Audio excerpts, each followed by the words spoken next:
it on with my hand, it's not going to do anything. But this is usually where I make my determination. So 366, I can't quite push on. So I reach over here, I skip right over 365, and I go to 364. All right, this is 364. Now, remember, our die is set, but our lock ring is not turned down. So I'm going to put this case back on the show holder. I'm going to run it to the top. And there's still going to be a little bit of spring right there. Okay? And then I'm going to run the lock ring down. But I'm not going to lock it. I'm just going to run it down. Right? Because I want this die to stay where it's at. Now, lower the ram. The easiest way I've found to do this is use a pair of forceps. I'm going to pick this bushing up, and it says 364 on it. You might want to write some notes down somewhere. This is for his, though. And I'm going to drop the bushing into the die. Now I'm going to pick up the spacer, and I'm going to put the spacer on top of the bushing and drop it in. Now, I'm going to take the stem, and this is very important. Run this down until it touches right there, and then back it off. All right, now watch what I'm about to do. Wait, I better show you so that you can actually see it. I should, again, if we were professional about this, we'd have pin gauges. Pin gauges are known sizes of little pieces of steel, and we would show exactly what fits in and what doesn't. This is a very poor way of measuring this to get really exact measurements. But we're going to call it 3. Again, see, I got a half a thou error in my measurements. We're going to call it 337, right? 1 thou neck tension on the bullet. Which, by the way, with 1 thou neck tension, you could not grab it with your fingers and pull it out. There's no way. Pardon me? He wanted to make some notes. Okay, you couldn't grab this bullet with 1 thou neck tension and pull it out. You could not do that. But if you've got just even a small pair of channel locks, you could grab it and you could pull it out, right? No big deal. With 2 thou neck tension, you definitely could not pull it out with your hands. You'd have some trouble even pulling it out with a pair of channel locks. By the time you get to 3 thou neck tension, now you're crossing over into factory ammunition level of neck tension, which can be very hard to pull a bullet. I'm going to digress just for a second here and come back. So we were out in the field. A person who was with us who was not fully aware of the whole concept of sticking a bullet in the rifling, put a shell in the gun and closed the bolt. And the elk walked back into the brush, did not shoot at it. Well, with my attention over there on the mountain, he lifted the bolt and withdrew the case, stuck the bullet. The bullet stayed in the rifling. The brass and the powder, thank God it was a single shot, and we took the piece of brass out and dumped the powder out. That was not an issue, but he had a bullet stuck up in there. Well, this is before I always carried extra bullets in my backpack. I actually think that this is probably why I remember this. This was the moment when I decided to always have a way to knock a bullet out, because see, I wouldn't do that. If I chambered one, I'd shoot it in the dirt. Right, okay. But it just so happens, as a backup gun, he had a 30 caliber with him, and we stuck a 338 bullet. I actually think it was a 338 RUM, which is also, by the way, not a bad cartridge. But he had some factory loaded 300. He had some factory loaded. That's what this is. 300. Matter of fact, we're going to double digress. Is there such a thing? Look here. One of the reasons why I keep some of this stuff laying around, I don't know if you can see that. Mm-hmm. Look at the brass. That came out of a box of factory ammunition. All right? And so a lot of guys, they'll, say you're going on a really important hunt. Oh, I'm going to, I'm going to British Columbia, Timbuktu on this sheep hunt that I paid more than my first house for, and I bought this box of really expensive ammo, and I got this really expensive gun that I never even really checked to see if it actually shoots, and I head up there on my hunt, and here's this world record doll sheep, and that comes out of the box. There's no way on the face of the earth that would chamber. Okay, and that came, again, there's no point Don't say, hey, what? Don't write me 9,000 comments saying, hey, what brand of ammunition is that? Let me tell you something. I've been doing this literally since I was 10 years old. I have saw this in every single brand of ammo. Every brand of factory ammunition, especially domestic stuff. I don't know if I've ever, but I don't use very much Lapua factory ammo. I don't think I've ever saw it in that. But again, there's such a thing as quality control, and every now and then one gets through. So if you were on that super expensive hunt, you tried to chamber this, it would jam in your chamber, and then you would have no way of getting it back out, and basically your hunt would be over unless someone had a cleaning rod. Anyways, that's why I keep this. But back to the story. So he stuck a bullet, and we needed to get a bullet out. Well, he had a 300 Winchester. Ooh, we have 30 caliber bullets. All we have to do is get one of them out of the case, right? Wow. I'm telling you something. You try pulling a factory crimped bullet. It is in there. It is really in there. And so we had a Leatherman with us, and I was actually using the saw. With a Leatherman, I could not pull the bullet. We mangled it trying to get it, right? With every bit of strength we had, 2 guys, we couldn't pull the bullet. So we took there's a little jagged tooth saw, a really jagged tooth saw on a Leatherman, and we were splitting the neck, and I split my thumb. Because I didn't have anything to hold it with, and it slipped off, and I mean right to the bone. It was nasty. Blood everywhere. Blood on the gun.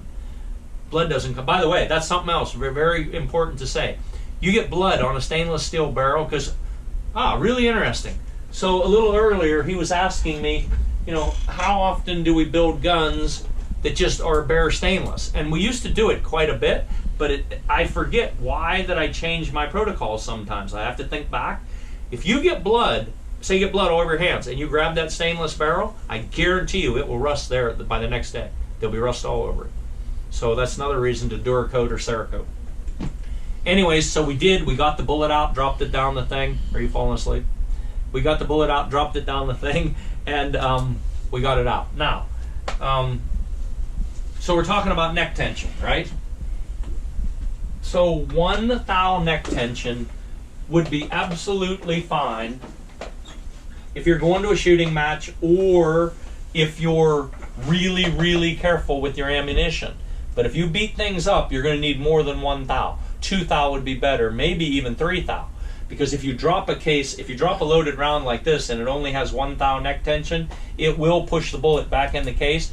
It'll change your cartridge overall length. It'll change where the gun shoots. That's a fact. The other thing is, and oh boy, some really good stuff coming up here. All right, again, I forget why I do things because I've been doing it for so long. Stop and think about this. You have a choice between building a gun that's a repeater or a single shot. If it's a repeater, you're going to take these cartridges and put them down in the magazine box. But let's just say you loaded them for maximum accuracy, and it just so happened, because it's not a rule, but let's just say maximum accuracy was at 1 thou neck tension, right? So which means they're not seated very, very, very hard, right? They can be pulled or they can be pushed.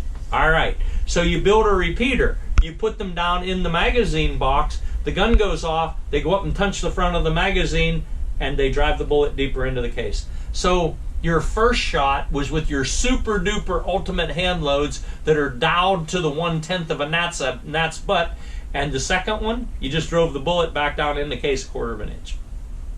And you didn't even know it. You don't even know what just happened. And so like, oh, I just suddenly lost my accuracy. Well, geez, you just changed your cartridge overall length by, I'm exaggerating, 1/4 of an inch. So when you build a single shot and you have delicate ammunition, that's always in your mind, and when you put it in there, it goes straight into the chamber. There is no going up a feed ramp because, wow, more coming to my mind. If you have light neck tension and this bullet has to ram into a feed ramp's about like that, ram into the feed ramp and then go up the feed ramp and then hit into the roof of the chamber and then go into the chamber, let me tell you something, it does absolutely nothing for your accuracy. Because plus you're hitting the tip of the bullet. Okay, again, more to go into. But with any of these big cartridges, with any really extreme accuracy, I'm always leaning toward a single shot. Always. I bet you I forgot 5 more reasons I could explain why. All right. So what we're going to do here is we're going to go from 0.337 neck tension to something tighter. Well, how do we know what tighter it's going to be? All we know is what bushing we reached in there and got. All right, so the bushing is in here now, and we're going to take this case. Don't forget, we just measured it. Hopefully, I'm going to measure it again so everybody sees this, right?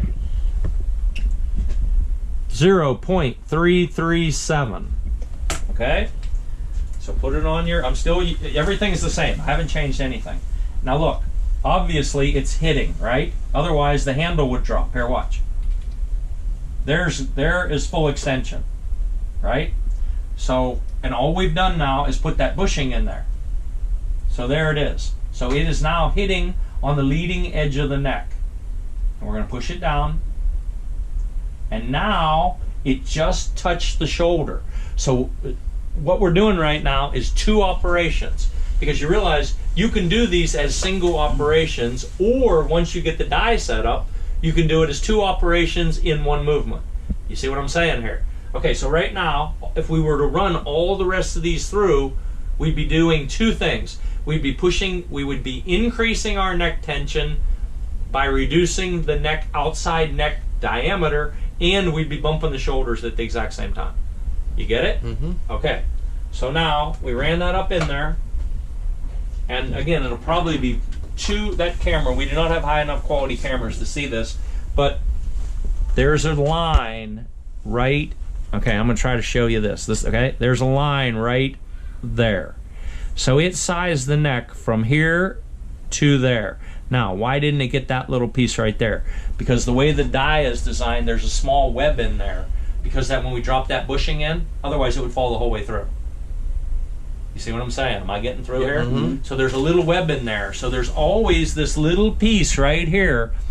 Okay, again, I'll just estimate. All right? There's about 20 thousandths of an inch that you cannot size.